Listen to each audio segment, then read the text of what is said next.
और कोई से जाकर कहे कि महाराज हमें बताओ कि पारत का शिवलिंग है तो हम उस पर क्या चढ़ा दें कि हमारी मनोकामना पूरी हो जाए। सफेद शिवलिंग है तो उस पर हम क्या चढ़ाएं कि हमारी मनोकामना पूर्ण हो जाए। काले पाषाण का शिवलिंग है तो हम क्या चढ़ाएं कि हमारी मनोकामना पूर्ण हो जाए। स्फटिक का शिवलिंग है हम क्या चढ़ाएं कि हमारी मनोकामना पूर्ण हो जाए। मां नर्मदा के जल से निकला हुआ नर्मदेश्वर शिवलिंग है, हम उसे क्या समर्पित कर दें कि हमारा कार्य सिद्ध हो जाए। भगवान का एक नाम है अघोर।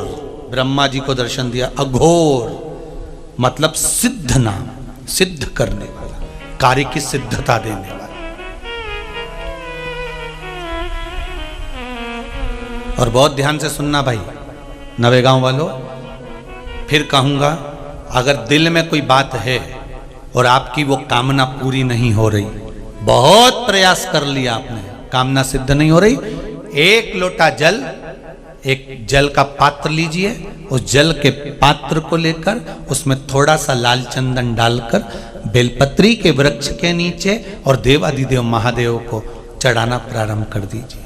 शिव को चढ़ाना थोड़ा सा जल, उसके बाद में एक लोटा जल स्वच्छ फिर शिव जी को चढ़ाओ।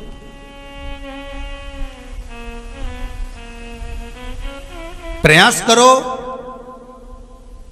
बेलपत्री मिले, उस बेलपत्री पर लाल चंदन तीनों पत्तियों पर लगाकर लाल चंदन बेलपत्री के वृक्ष के नीचे समर्पित कर कर उसी बेलपत्री के वृक्ष के नीचे का बेलपत्र वापिस लेकर श्री शिवाय नमस्तुभ्यं बोलकर आपकी कामना कहकर भगवान शिव पर अघोरेश्वर महादेव का नाम लेकर आप चढ़ाना प्रारंभ करिए। बाबा आपका कार्य 3 महीने के अंदर पूर्ण कर देगा, सफलता देगा। शिव जी का एक नाम है अघोर।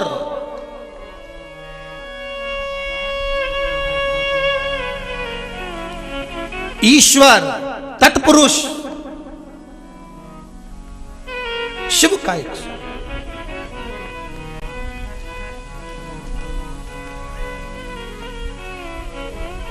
अभी अपने बीच में कुबेरेश्वर महादेव मंदिर से, कुबेरेश्वर धाम सीहोर से एक क्रम चालू करा था, आप लोगों ने करा ना, बेलपत्र का वृक्ष लगाओ। किस किसने लगाया था? हाथ उठाओ जरा। लगाया सबने? अरे बहुत बढ़िया, रख लो वापिस रख लो, बहुत बढ़िया, धन्यवाद आपको। लगाना चाहिए। अगर हमने वृक्ष लगाया है, बेलपत्र का वृक्ष रोपित करा है, या कहीं बेलपत्र का वृक्ष है उसके नीचे भी अगर हमने बेलपत्र समर्पित कर कर भगवान शिव का घोर नाम लेकर अगर बेलपत्र को ले जाकर शिव को समर्पित करा है तो उसका कार्य सिद्ध होता ही है। करके देखिए,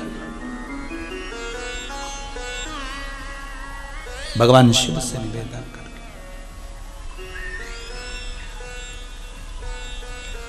महाराज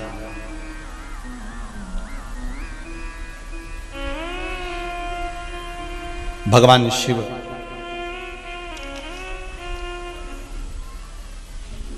वो साधारण नहीं, पूरे संपूर्ण विश्व का कल्याण करने वाला। वो कहते ना, जग का स्वामी है तो अंतर्यामी है तो मेरे जीवन की अनभित कहानी है तू। मेरा शंभु पूरे संपूर्ण का, पूरे ब्रह्मांड का, पूरे विश्व का और चराचर जीवों का, संपूर्ण जीवों का वो स्वामी। एक पुष्प होता है पारिजात का पुष्प, देखा है आप लोगों ने? पारिजात का पुष्प, उस पुष्प को तोड़ा नहीं जाता, तोड़कर अगर भगवान को चढ़ाया जाता है तो पारिजात का पुष्प फलित नहीं होता, दुख देता है। वो पुष्प का नियम है बाबा जी, वो पारिजात का पुष्प जमीन पे गिरे और उसको उठाया जाए, बिना धोए शिव जी को चढ़ाया जाए तो अनेक फल प्रदान कर देता है।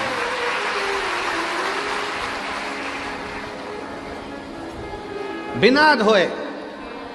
और आज भी प्रमाण है महाराज जी, आज भी हमारे सनातन धर्म में प्रमाण है, जिस पुष्प को पानी में धोकर भगवान को चढ़ाया जाता है वो फूल भगवान स्वीकार नहीं करते। आज भी नियम है वकील साहब, आज भी नियम है। जिस फूल को अगर पेड़ से तोड़ा, पानी में धोया, उसके बाद भगवान को चढ़ाया तो भगवान उसको स्वीकार नहीं करते। ये रीत है आज भी। फूल से टूटा और टूटने के बाद भगवान को चढ़ा दिया, वो स्वीकार है। कई माताओं की आदत रहती है पानी के लोटे में, पानी की बाल्टी में फूल तोड़ कर डाल लेती हैं, मंदिर जाती हैं, फूल चढ़ा देती हैं, उसी का पानी भगवान को चढ़ा देती हैं।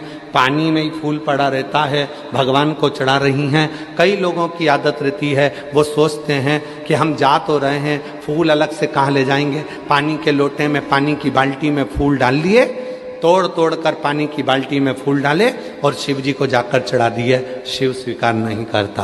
पूरी पुराण को उठाकर देखना, कहीं नहीं लिखा कि फूल को धोकर शिव को चढ़ाना। यहां तक लिख दिया कि पारिजात का यदि फूल, और ये पारिजात का फूल कब आया था? अभी अभी हमने कथा में वर्णन किया था, सीहोर की कथा में। सीहोर की कथा में वर्णन किया था, आप लोगों ने सुना होगा। दुर्वासा बाबा आ गए थे अयोध्या में भोजन करने के लिए। अभी कथा में बोला था, हाँ आप लोगों ने में से किसी न किसी ने सुना होगा। दुर्वासा ऋषि आए अयोध्या, भगवान श्री राम जी, भरत जी, शत्रुघ्न जी, लक्ष्मण जी सब ने आओ भगत करी। मां जानकी जी ने भी प्रणाम करा और राम जी ने कह दिया कि प्रभु भोजन करना है आपको अयोध्या में। तो उन्होंने कह दिया था भोजन तो करूंगा, पर शर्त एक है, भोजन बनाने में अग्नि का प्रयोग ना हो, भोजन बनाने में जल का प्रयोग ना हो, और भोजन बनाने में धेनु का प्रयोग ना हो। कोई दूध, कोई घी, कोई दही, कोई वस्तु गाय की होना नहीं चाहिए। धेनु का प्रयोग भी ना हो, सुनो, अग्नि का प्रयोग भी ना हो और जल का प्रयोग भी ना हो।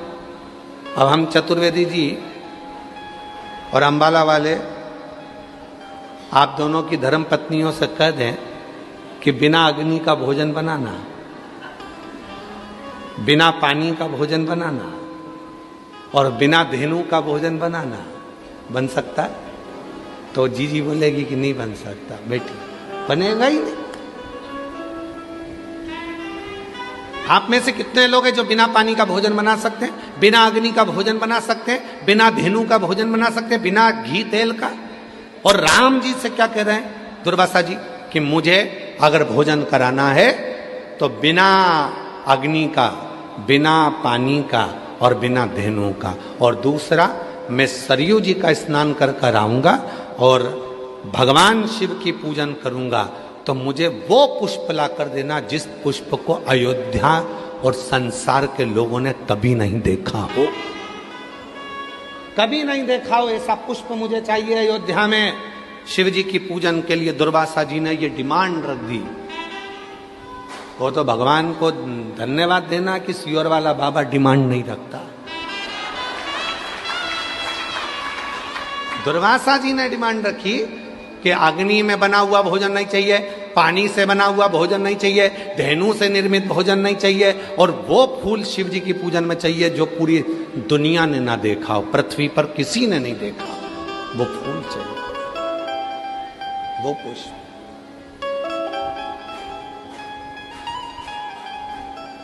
वो पुष्प चाहिए।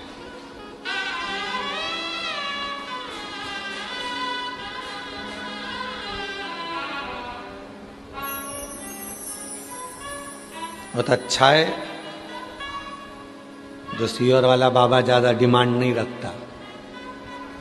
ये जितने लोग सोशल मीडिया पे बोलते हैं ना कि बाबा इतनी डिमांड, बाबा इतनी डिमांड, तो ये तो छोटी मोटी है।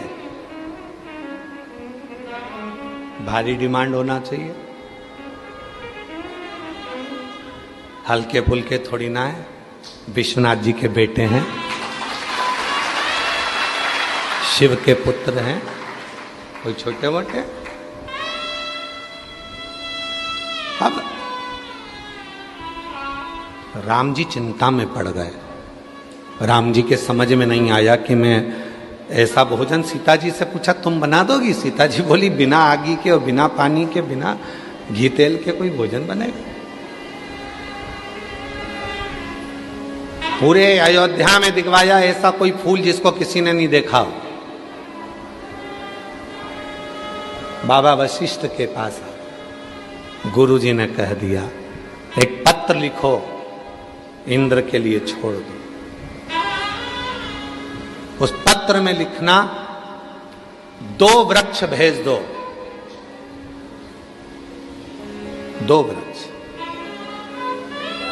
एक कल्प वृक्ष और दूसरा पारिजात का वृक्ष, 2 वृक्ष भेज दो। पत्र गया और वो पत्र इंद्र के चरणों में जाकर गिरा तो पत्र पढ़ते से ही इंद्रदेव ने 2 वृक्ष भेजे। कौन कौन से वृक्ष भेजे? एक कल्प वृक्ष, एक पारिजात। कल्प वृक्ष इसलिए भेजा गया कि राम जी ने हाथ जोड़े कल्प वृक्ष के और कहा कि भोजन दे दो। कल्प वृक्ष से जो मांगो वो मिल जाता है। बना हुआ भोजन सामने आ गया, ना अग्नि लगी, ना पानी लगा, ना धेनु लगी और भोजन दुर्वासा जी के सामने। दूसरा पारिजात का वृक्ष आया, जिस पारिजात के फूल को किसी ने नहीं देखा था वो राम जी ने दुर्वासा जी को दिया शिव जी को चढ़ाने के लिए। और वो फूल जो जमीन पर पड़े थे वो राम जी बीन कर दुर्वासा जी को दिए थे, शिव ने स्वीकार किए थे। शंकर भगवान उसी क्षण राम जी की साक्षी में कहते हैं सुनो राघव, आज भूमि पर पड़ा हुआ ये पुष्प तुम्हारे हाथ का स्पर्श पाकर मेरे पास आया है। आज के बाद संसार का मनुष्य जब पारिजात का फूल मुझे देगा तो वो तोड़ कर देगा तो फल नहीं मिलेगा, पर भूमि पर पड़ा हुआ देगा तो मैं राम के रूप में उसको स्वीकार करूंगा। राम जी के हाथ के पुष्प के बराबर पुष्प पारिजात का भूमि पर पड़ा हुआ पुष्प हो जाता है। ये इसी को प्रेम कहते हैं। कितना सुंदर कहा। विष्णु पुराण को पढ़िएगा, कूर्म पुराण को पढ़िएगा, अग्नि पुराण को पढ़िएगा, कितनी सुंदर बात कही विष्णु पुराण में। ब्रज की धरा पर जाकर, ब्रज की भूमि पर जाकर, अयोध्या की भूमि पर जाकर, जगन्नाथपुरी में जाकर, द्वारकापुरी में जाकर, मथुरापुरी में जाकर, जितनी पुरियां हैं इन सारी पुरियों में जाकर जो उस पुरी में जाकर भगवान शंकर को ढूंढता है उसे राम और कृष्ण सरलता में मिल जाते हैं, सरलता में मिल जाते। और हम क्या करते हैं, अयोध्यापुरी गए तो राम जी को ढूंढने का प्रयास करते हैं। आप अयोध्यापुरी जाना तो कभी शंकर जी का मंदिर ढूंढना, 1 लोटा जल शंकर जी के मंदिर को ढूंढना अयोध्या में और चढ़ा के आ जाना, राम जी तुम्हें ढूंढना चालू कर देंगे। कहां गई? सिफारिश भी कराओ तो अच्छी जगह से कराओ। अयोध्या में पहुंचते सी 1 लोटा जल, मंदिर ढूंढो शंकर जी का, जल्दी ढूंढो शंकर जी का मंदिर मिल जाए। 1 लोटा जल भरा और चढ़ा दिया। भोलेनाथ जी को जैसे ही जल चढ़ाया शंकर जी ने तुरंत फोन लगाया, आई है भानुमति की छोरी, गप्पो की बाई की लड़की आई है, दर्शन दे देना, अब तुम्हारे लिए सारे रास्ते खाली। तो लोगों ने कहा हम अयोध्या दर्शन करने के लिए गए, ऐसी कृपा हो गई उस दिन तो मंदिर पूरा खाली, तो मेरे को तो बहुत अच्छे से दर्शन हुए। दर्शन कहां से हुए? फोन लगाया किसने? बाबा ने। इसलिए अयोध्यापुरी जाना तो पहले शिव जी को 1 लोटा जल चढ़ाना, सारे रास्ते खाली हो जाएंगे। मथुरा जाना, ब्रज जाना, वृंदावन जाना, काशी, आप ब्रज में गोकुल, बरसाना, नंदगांव, कहीं पर भी जाना, पहले ब्रज के शंकर जी के मंदिर जाना, कहीं गोपेश्वर, कहीं भूतेश्वर, कहीं चकलेश्वर, किसी शिव मंदिर में चले जाना और वहां जाके 1 लोटा जल चढ़ा देना, तुम्हारे लिए सारे मंदिर खाली। फोन लग जाएगा, आई है, के गई है, खाली कर दो। बोलो सही है कि गलत है? काशी में आओ तो तुम्हारे पहचान वालों के पास जाओ, पहचान वालों के पास जाओगे तो काशी विश्वनाथ जी के अच्छे से दर्शन करा देंगे। बोलो रे बोलो, सही है। उसी तरह अयोध्या में जाओ तो तुम्हारे पहचान वालों के पास जाओ। पहचान वाला कौन? बाबा जी, भोलेनाथ जी, आप पहचान वालों के पास जाओगे वो अच्छे से दर्शन करा देंगे, अपनी पहचान तो वहीं तक है। और वहाँ गए और सब काम हो गया। उज्जैनी जाओ, कहीं जाओ, तुम्हारी मर्जी पड़े, पूरी पुरियाँ जितनी है, जगन्नाथपुरी में जाना तो बाबा भुवनेश्वर का दर्शन कर एक लोटा जल चढ़ाकर भगवान शंकर को एक लोटा जल चढ़ाओ, जगन्नाथ जी के दर्शन अच्छे होंगे। द्वारकापुरी जाना तो द्वारकापुरी में प्रवेश करते सी दरवाजे में सीधे हाथ पर नीचे की ओर शंकर जी हैं, एक लोटा जल चढ़ाना, फिर अंदर जाना, पूरे रास्ते खाली, दर्शन आराम से होंगे। सप्तपुरियों में कहीं पर भी जाओ, शिव जी को एक लोटा जल चढ़ाओ, आपके लिए रास्ते खाली हो जाएंगे। तुम आए और तुम्हारे लिए रास्ते बहारो फूल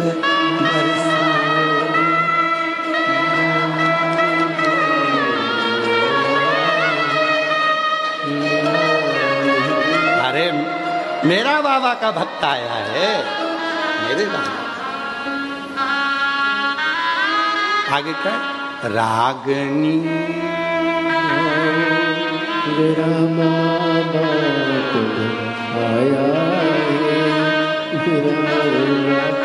और केवल यहीं तक नहीं है, ध्यान लगाकर सुनना।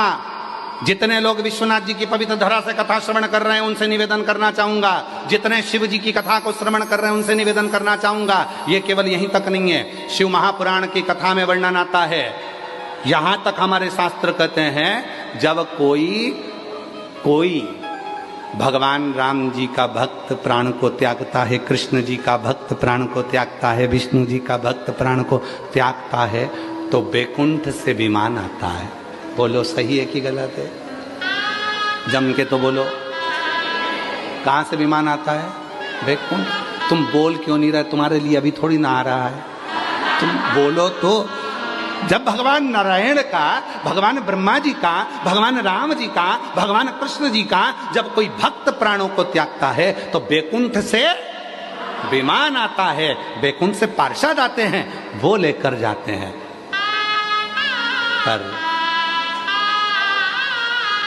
जब शिव जी का कोई भक्त, शिव पुराण सुनने वाला, जल चढ़ाने वाला जब प्राणों को त्यागता है, विमान कुछ नहीं आता, वो खुद ही आता है, नंदी पर बिठाता है, लेकर चला जाता है।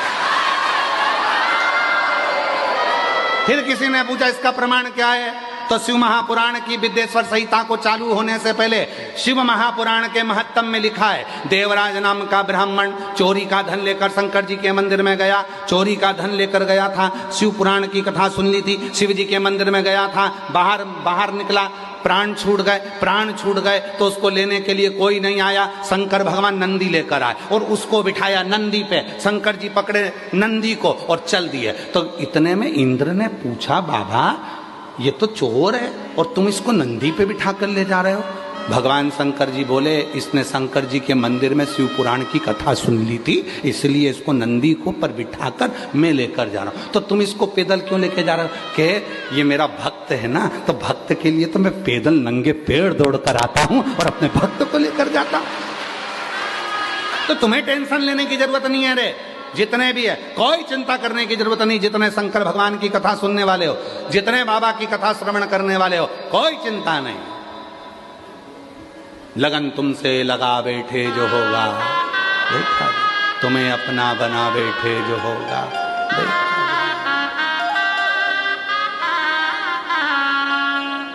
आचार, विचार, सत्कार और प्यार, चार चीजें हैं।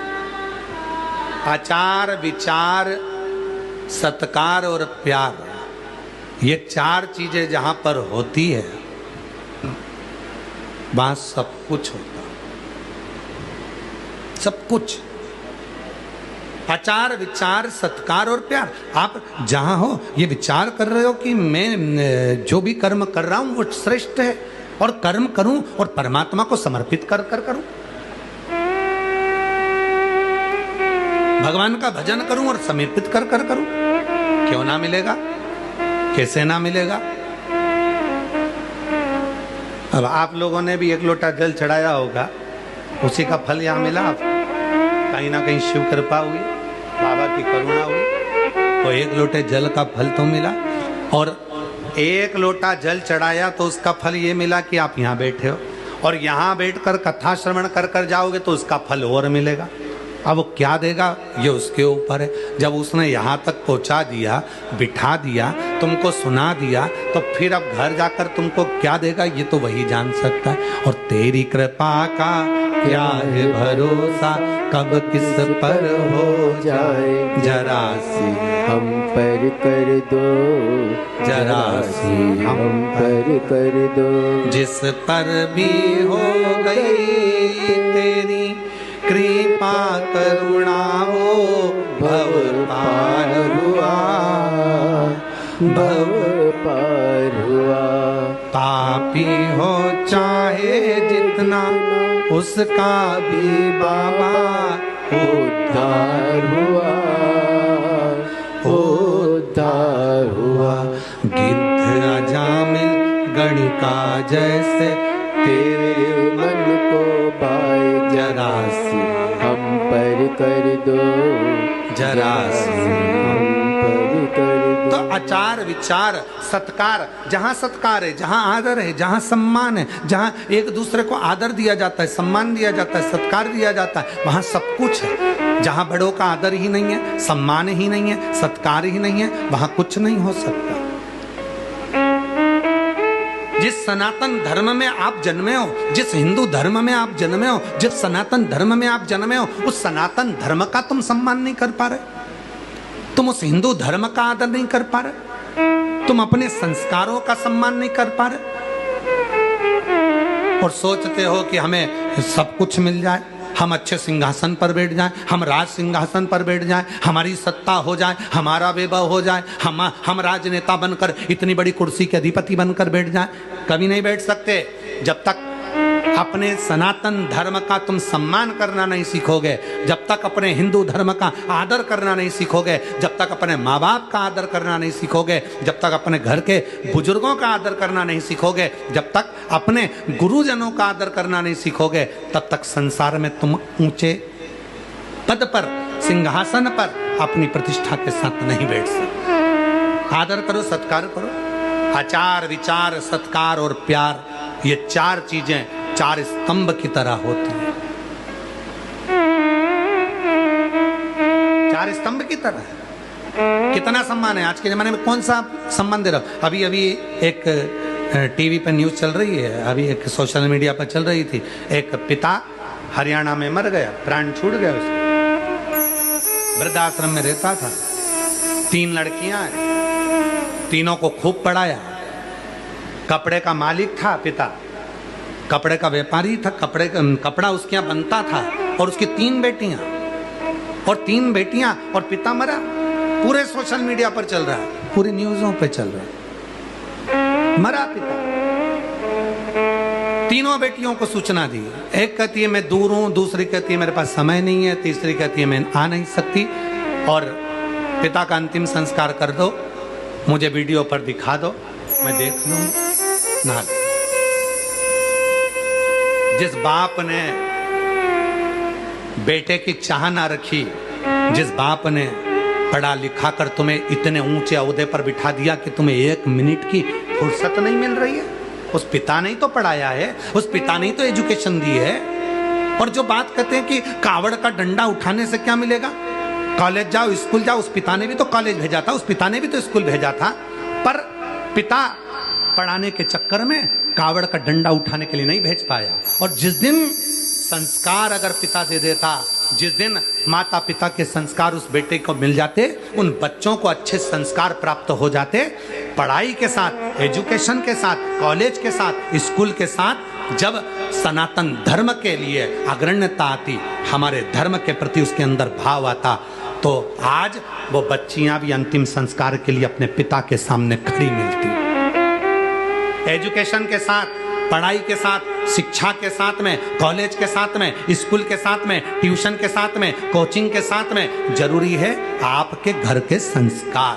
अपने माता पिता का आदर करो, सम्मान करो, अपने इष्ट को भजो, चाहे राम को भजो, चाहे कृष्ण को भजो, चाहे शिव को भजो, चाहे आदि शक्ति को भजो। एक इष्ट अपने भीतर होना चाहिए जिसका हम आदर करें, वो काम आएगा। और इस चरित्र को देखकर, जितने सोशल मीडिया पर इस रील को देखकर थू थू कर रहे हैं, अपशब्द बोल रहे हैं, उनसे कहना है अपशब्द कहना बंद करो इस रील को देखकर, थू थू करना बंद करो इस रील को देखकर। बल्कि आज से नियम ले लो कि हम बच्चों को पढ़ाएंगे, एजुकेशन देंगे, अच्छा कॉलेज, अच्छा स्कूल देंगे, खूब पढ़ाएंगे, पर उसके साथ में अपने घर के संस्कार भी अपने बच्चों को देंगे, उनको धर्म की राह भी दिखाएंगे। क्यों? अगर बच्चों में कॉलेज और स्कूल के साथ थोड़ी सी भी धर्म की राह होती है तो वो माता पिता कभी वृद्धाश्रम की सीढ़ी नहीं चढ़ते हैं, कभी वृद्धाश्रम की सीढ़ी नहीं चढ़ेंगे वो माता पिता जिनके बच्चे संस्कारित होंगे, संस्कारवान होंगे। दिलाओ बच्चों को कार दिलाओ, दिलाओ बच्चों को खूब कार दिलाओ, पर कार दिलाने से पहले बच्चों को संस्कार दिलाओ। कार दिलाओगे बच्चे बेच कर खा जाएंगे, और संस्कार दिलाओगे तो बच्चे कारों की लाइन लगा देंगे।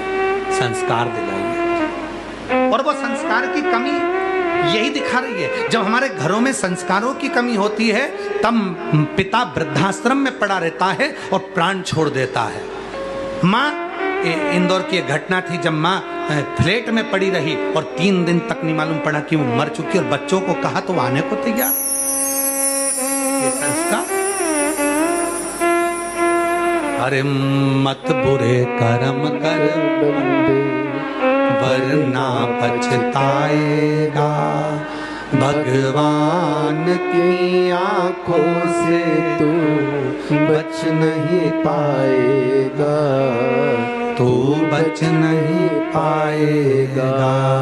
अरे ओ अज्ञानी मत कर नादानी, अरे ओ अज्ञानी मत कर नादानी। तेरे कर्म का फल भी तू ही पाएगा, जैसा किया तूने तेरे आगे आएगा। मत बुरे कर्म कर बंदे वरना पछताएगा, भगवान की आंखों से तू बच नहीं पाएगा, तू बच नहीं पाएगा। ये आपके संस्कार होना चाहिए, आपके संस्कार। कई लोग आते हैं कहते गुरुजी लव जिहाद चल रहा है,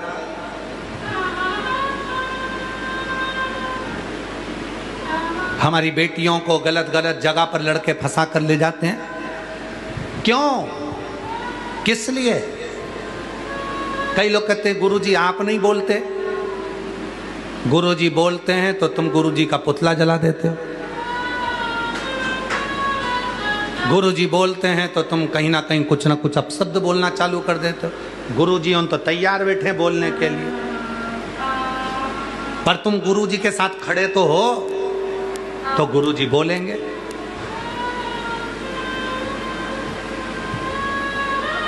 घर की बच्चियां, घर के बच्चे जब छोटे कपड़े पहन रहे हैं तो घर के लोगों का फर्ज बनता है समझाने का, समझाने का फर्ज बनता है। हमारी खुद की गलतियां हैं, हम बच्चों को नहीं समझा पा रहे, हमारी खुद की गलतियां हैं, हम बच्चों को अच्छा संस्कार नहीं दे पा रहे, हमारी खुद की गलतियां हैं, हम बच्चों को शिक्षा में तो बढ़ा रहे हैं पर संस्कारों से पीछे हटाते जा रहे हैं, तो वो बच्चियां, वो बच्चे गलत मार्ग की ओर जा रहे हैं। जाकर देखो मदिरा की दुकान पर जितने बुजुर्ग नहीं मिलेंगे उतने नवयुवक मिलेंगे, और जब वही बच्चों की जिंदगी मदिरा पी पी कर दारू के नशे में खराब हो जाती है, और वो बच्चे जब कैंसर से ग्रसित हो जाते हैं और हॉस्पिटल में जब कैंसर हॉस्पिटल में पड़े होते हैं तो उनके माँ बाप डॉक्टरों के हाथ जोड़ते हैं कि इनको बचा लीजिए। क्यों गलत व्यसन करना, क्यों व्यसन की ओर जाना? हरियाणा पुलिस हो, पंजाब पुलिस हो, मध्य प्रदेश पुलिस हो, छत्तीसगढ़ पुलिस हो, राजस्थान पुलिस हो, उत्तर प्रदेश पुलिस हो, उत्तराखंड पुलिस हो, संपूर्ण भारत की जितनी पुलिस है अभियान चलाती है नशा मुक्ति के लिए, हाथ जोड़ती है आपके कि नशे की लुत में गाड़ी ना चलाइए, नशा कर कर गाड़ी ना चला। कितना कहती है नशा छोड़ो, नशा छोड़ो, नशा छोड़ो, फिर भी वो बच्चे गलत मार्ग पर जा रहे। कारण क्या है? हमारे संस्कार नहीं मिल पा रहे, हमारा सनातन धर्म का। क्यों? क्योंकि आप तो सनातन को तो आडंबर समझने लगे हो, हम उनको श्रेष्ठ मार्ग नहीं दे पा रहे, हम उनको श्रेष्ठ मार्ग तक लेकर नहीं जा पा रहे।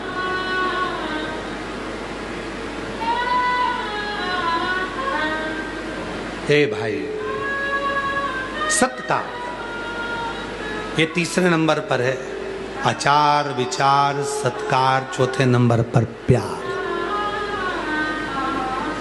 तीसरे नंबर पर है सत्कार। बच्चों को मोबाइल दिलाओ, हम भी कहते हैं दिलाओ, आज का समय पढ़ाई के लिए बहुत जरूरी है, ऑनलाइन पढ़ाई होती है, बच्चे उसमें पढ़ते हैं। बच्चों को मोबाइल दिलाओ, मना नहीं है, पर बच्चों से कहना कि मोबाइल पर बात हमारे सामने कर रहे।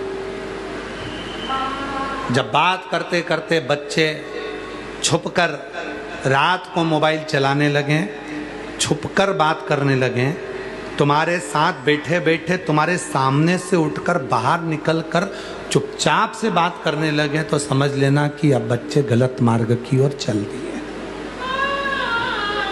अब बच्चे गलत मार्ग की ओर जा रहे हैं।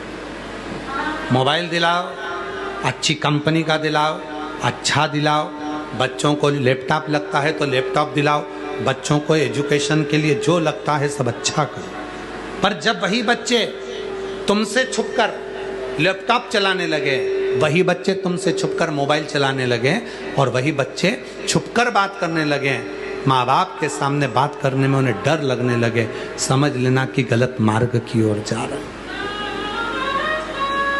फिर उस समय पर तुम संभाल नहीं पाओ, फिर उस समय पर नहीं संभाल पाओ। फिर इसीलिए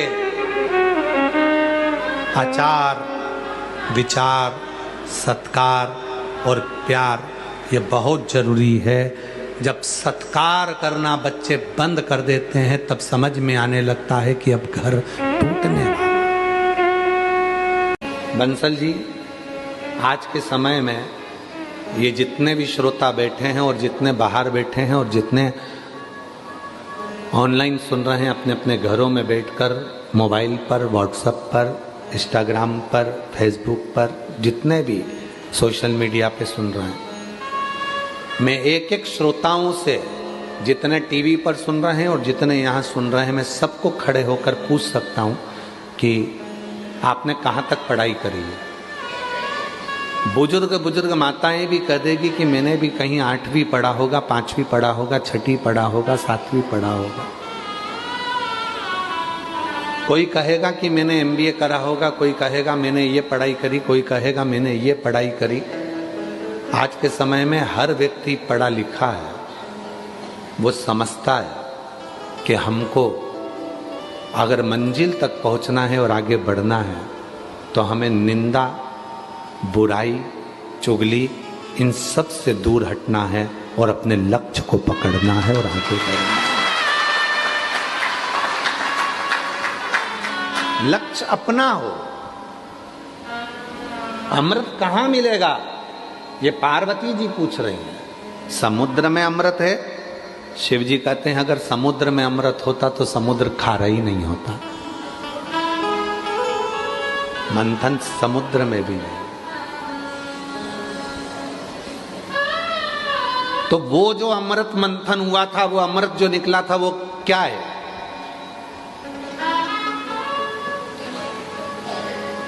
शिव जी ने कहा वो तो विचारों का मंथन है,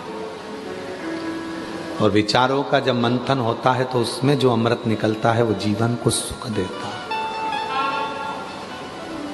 आज हम एक बात इस व्यासपीठ से, काशी की भूमि से कहना चाहेंगे।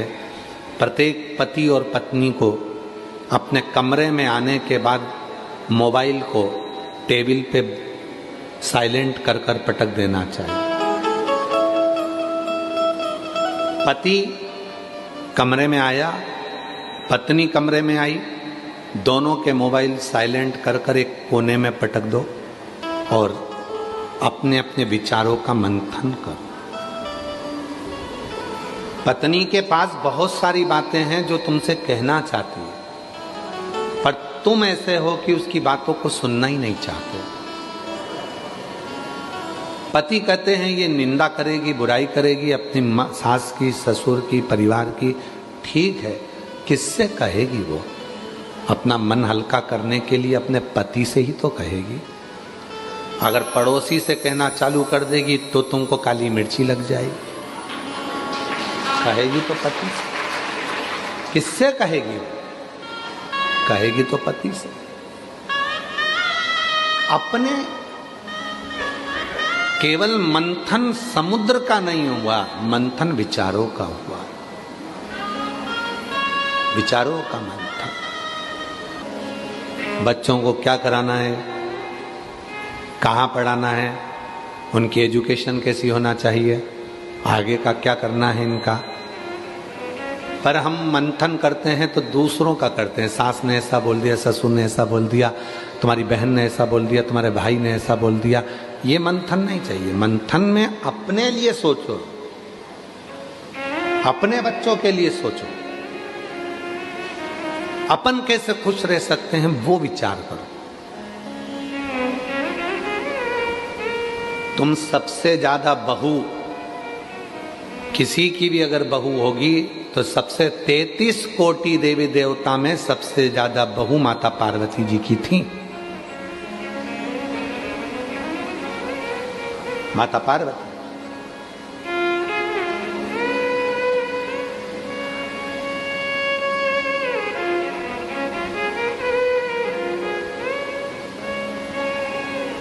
कई माताएं कह देती हैं कि हम हमारी बहू को निभा रहे हैं, बहुएं कहती हैं हम हमारी सास को निभा रहे हैं।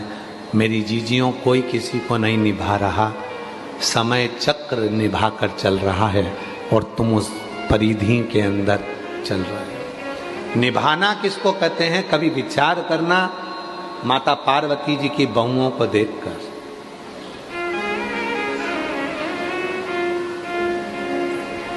बहुओं को देख।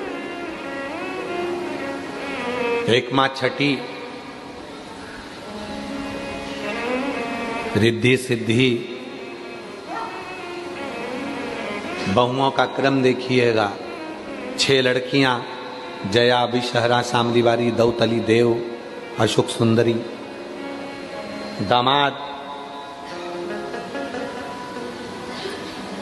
बच्चों के बच्चे शुभ और लाभ, उनके बच्चे अमोद और प्रमोद।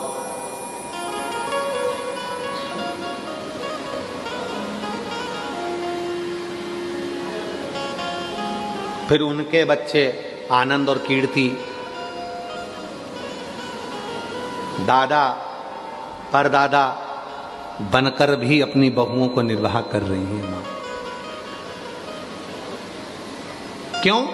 क्योंकि मंथन पति और पत्नी में है, विचारों का हो तो वहां विवाद नहीं होता।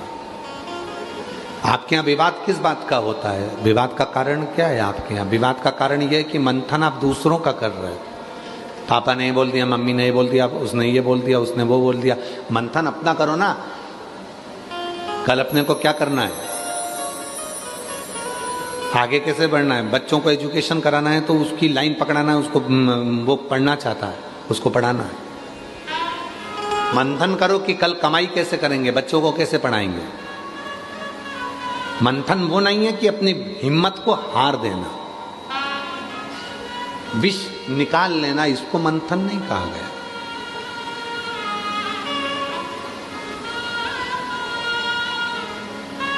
अभी कल एक न्यूज हमारा आशीष हमको दिखा रहा था कि एक बाप ने अपने बच्चे को ही बहते हुए नहर में, पानी में फेंक दिया। मां अपने एक बच्चे को लेकर चली गई, बाप के पास एक बच्चा रह गया, दोनों में लड़ाई झगड़ा चल रहा था और बच्चे से क्या तुमने निकाला?